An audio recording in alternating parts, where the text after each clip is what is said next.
Good evening दोस्तों। कैसे हैं आप सब? आपके अपने चैनल स्टडी वाला पे हार्दिक अभिनंदन है।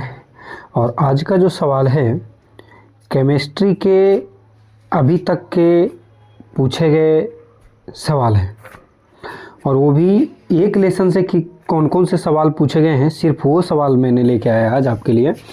तो यहाँ से आपके एग्ज़ाम में एक दो सवाल आने की संभावना भी बनी हुई है, तो आप सब इनका रिवीजन करिएगा। बहुत ही अच्छा सवाल है और एग्ज़ाम में तो आएंगे ही आएंगे, कम से कम 2 सवाल ही आएंगे, लेकिन आज के वीडियो से 2 सवाल आपके आएंगे एग्ज़ाम में। तो अब चलते हैं हम लोग अपने सवाल की ओर। तो हमारा पहला जो सवाल है कह रहा है कि जल में हाइड्रोजन तथा ऑक्सीजन की परमाणु संख्याओं का अनुपात क्या है। तो सबसे पहले आपको ये पता होना चाहिए दोस्तों कि जल का सूत्र होता क्या है। तो जल का सूत्र H2O होता है। H2O का मतलब क्या, H2 और O1 यानी हाइड्रोजन का अनुपात 2 होता है, ऑक्सीजन का अनुपात 1 होता है। तो इस प्रकार से इसका आंसर क्या होगा, B होगा। अब चलते हैं हम लोग अगले सवाल की ओर। अगला जो हमारा सवाल है कह प्रकृति में ऑक्सीजन का संतुलन कैसे बना रहता है। तो प्रकृति में ऑक्सीजन का संतुलन कैसे बना रहता है, ये बायोलॉजी में भी आपका पिछले वीडियो में सवाल आया था। तो प्रकृति में ऑक्सीजन का जो संतुलन है प्रकाश संश्लेषण की प्रक्रिया के द्वारा बनी रहती है, क्योंकि ऑक्सीजन जो है प्रकाश संश्लेषण की अभिक्रिया के बाद उपोत्पाद के रूप में हमको प्राप्त होती है। चलते अब हम लोग अगले सवाल की ओर। हमारा अगला जो सवाल है कह रहा है कि समीकरण CaCO3 equal to CaO plus CO2 किस प्रकार का समीकरण है। तो यहाँ पे दोस्तों अगर आप लोग देखेंगे कि एक बड़ा अणु CaCO3 दिया गया कैल्शियम कार्बोनेट, जो 2 छोटे अणुओं में टूट रहा है, कैल्शियम ऑक्साइड और कार्बन डाइऑक्साइड में। तो एक बड़े अणु को 2 छोटे अणु में टूटने का जो क्रम है, इस अभिक्रिया को हम लोग कहते हैं वियोजन या अपघटन अभिक्रिया। अब चलते हैं हम लोग अगले सवाल की ओर। तो अगला जो हमारा सवाल है कह साग सब्जियों का विघटित होकर कंपोस्ट बनना किस अभिक्रिया का उदाहरण है। तो साग सब्जियों का विघटित होकर कंपोस्ट बनना ऊष्माक्षेपी अभिक्रिया का उदाहरण है। अगला सवाल है कह निम्नलिखित में से कौन सा उत्पाद गर्म करने पर लेड नाइट्रेट को गर्म करने पर प्राप्त होता है। निम्नलिखित में से कौन सा उत्पाद लेड नाइट्रेट को गर्म करके प्राप्त किया जा सकता है। तो इसका होता है NO2 और O2 यानी नाइट्रोजन डाइऑक्साइड और ऑक्सीजन। अगला जो सवाल है कह निम्नलिखित में से कौन सा अवकारक है। तो आप लोग ऑक्सीकारक अवकारक पढ़े होंगे। तो इस सवाल का जो है अवकारक हमारा ऑप्शन नंबर D H2S है, जो कि हाइड्रोजन सल्फाइड है। अब चलते अगले सवाल की ओर। तो हमारा जो 7वां सवाल है कह श्वसन किस प्रकार की रासायनिक अभिक्रिया है। तो श्वसन एक प्रकार की ऊष्माक्षेपी रासायनिक अभिक्रिया है, क्योंकि श्वसन की अभिक्रिया के दौरान ऊष्मा का उत्पादन होता है। अब अगला जो सवाल है हमारा कह रहा है कि अभिक्रिया CuO plus H2 equal to Cu plus H2O किस प्रकार की अभिक्रिया है। तो ये जो है एक प्रकार का विस्थापन अभिक्रिया है। विस्थापन अभिक्रिया में हम लोगों ने पढ़ा होगा चैप्टर में कि दोनों अणु एक दूसरे के अणुओं को आपस में विस्थापित करते हैं। अब अगला जो सवाल है हमारा कह रहा उपचयन वह प्रक्रिया है जिसमें ऑक्सीजन का संयोग होता है, हाइड्रोजन का वियोग होता है, इलेक्ट्रॉन का त्याग होता है। तो उपचयन की अभिक्रिया में ये तीनों अभिक्रियाएं होती हैं। तो इस प्रकार से हमारा आंसर 9 का ऑप्शन नंबर D होगा। अगला जो सवाल है कह रहा जब मैग्नीशियम के फीता को जलाया जाता है तो उत्पन्न आग की लौ कैसी होती है। तो उत्पन्न आग की लौ जो होती है चमकीला उजला होती है। अब चलते हैं हम लोग 11वें सवाल की ओर। तो हमारा जो 11वां सवाल है कह रहा है Zn plus CuSO4 equal to ZnSO4 plus Cu रासायनिक अभिक्रिया किस प्रकार की रासायनिक अभिक्रिया है।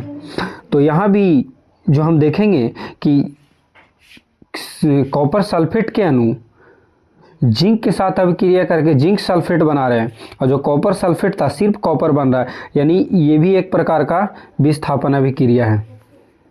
अब चलते हैं हम लोग अगले सवाल की ओर।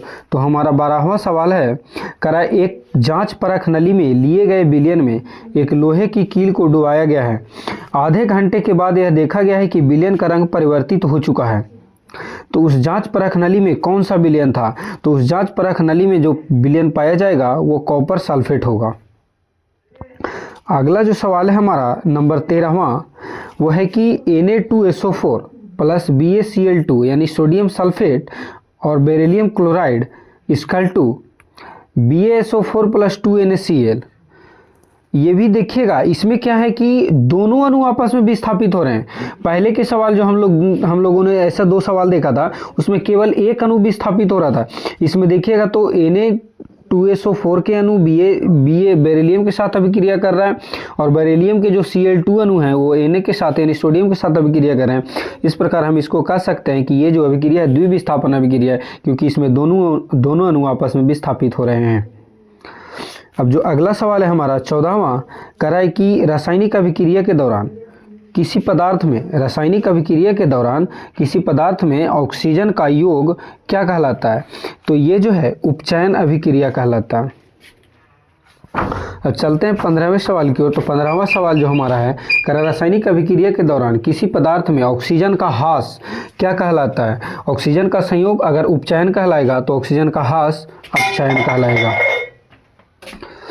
जो सवाल है, जब किसी अभिक्रिया के समय किसी पदार्थ में ऑक्सीजन की वृद्धि होती है तो निम्नलिखित में से वह क्या कहलाता है? तो ये अभी 14वें नंबर के सवाल का ही कॉपी किया गया है, तो इसका आंसर क्या होगा? उपचयन होगा। अब चलते हैं हम लोग 17वें सवाल की ओर, 17 नंबर के सवाल की ओर। कह रहा समीकरण 2H2 plus O2 equal to 2H2O एक किस प्रकार की अभिक्रिया है? तो ये एक प्रकार की संयोजन अभिक्रिया है। अगला जो हमारा सवाल है नंबर 18, करा रासायनिक अभिक्रिया में भाग लेने वाले पदार्थों को क्या कहा जाता है? तो रासायनिक अभिक्रिया में भाग लेने वाले पदार्थों को अभिकारक कहा जाता है, और रासायनिक अभिक्रिया के फलस्वरूप बने नए पदार्थों को हम लोग प्रतिफल कहते हैं। जैसे उदाहरण के रूप में हम लोग देख सकते हैं कि CaCO3 अगर इसकी अभिक्रिया किया जाएगा तो CaO प्लस CO2 होगा। तो इसमें CO3 जो हमारा है अभिकारक होगा, और अभिक्रिया के फलस्वरूप जो नए पदार्थ बनेंगे यानी कि CaO प्लस CO2 ये हमारा प्रतिफल होगा। चलते हैं अब अगले 19 नंबर के सवाल की ओर। तो 19वां जो हमारा सवाल है, कह रहा सिल्वर क्लोराइड का रंग क्या है? तो सिल्वर क्लोराइड का रंग श्वेत होता है। अब 20वें सवाल की ओर हम लोग चलते हैं। हमारा जो 20वां सवाल है, निम्नलिखित में से कौन सा ऑक्सीकरण की अभिक्रिया नहीं है?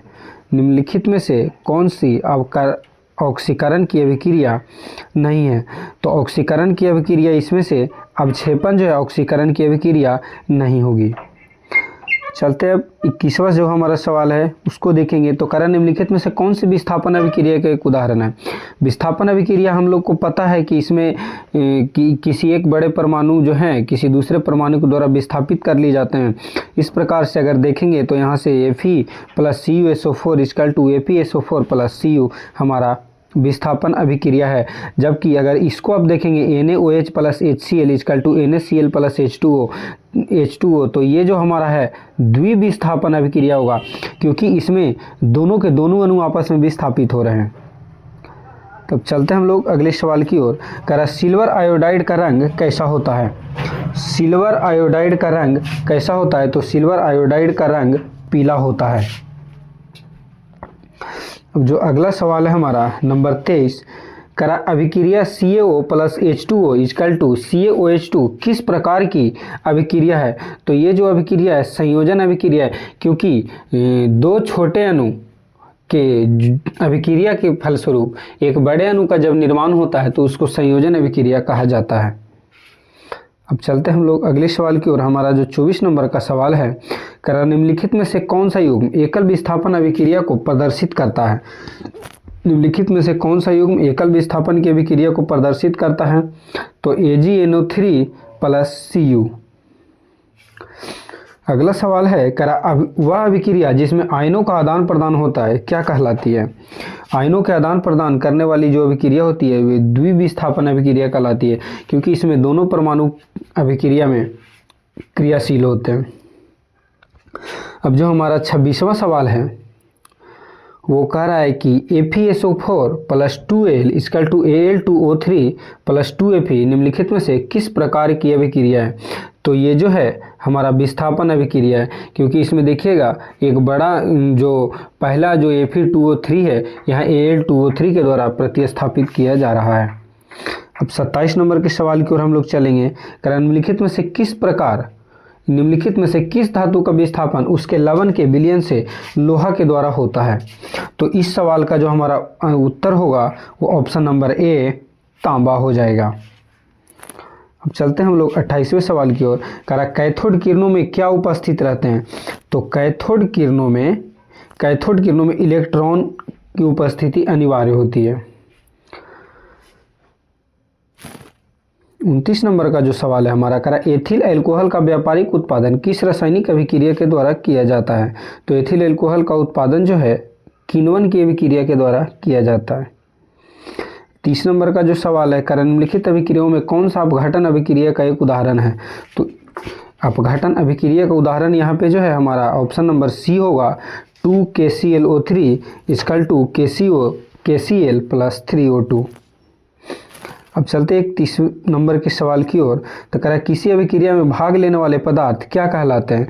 वो अभी हम लोग ऊपर देखे थे कि किसी रासायनिक अभिक्रिया में भाग लेने वाले पदार्थ अभिकारक कहलाते हैं, जबकि रासायनिक अभिक्रिया के बाद जो नए पदार्थ बनते हैं उनको हम लोग प्रतिफल कहते हैं।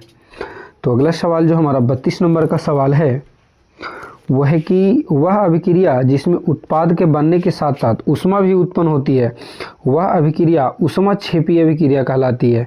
और अगर ऊष्मा का अवशोषण होगा तो वो ऊष्मा शोषी अभिक्रिया कहलाएगा। अब जो हमारा आखिरी सवाल आज का है उपचयन वह अभिक्रिया है जिसमें होता है।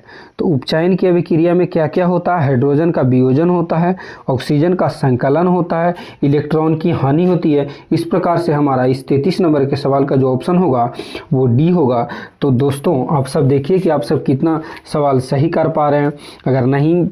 अगर जिस सवाल का जवाब आपको नहीं पता है तो आप याद करिए, वीडियो के माध्यम से रिवीजन करिए, क्योंकि यहाँ से कम 2 सवाल आपके एग्ज़ाम में हर हाल में आएंगे। तो आशा है कि आप सबको अच्छा लगा होगा हमारा ये वीडियो आज का। तो अगर अच्छा लगता है तो लाइक शेयर और सब्सक्राइब कीजिए। धन्यवाद।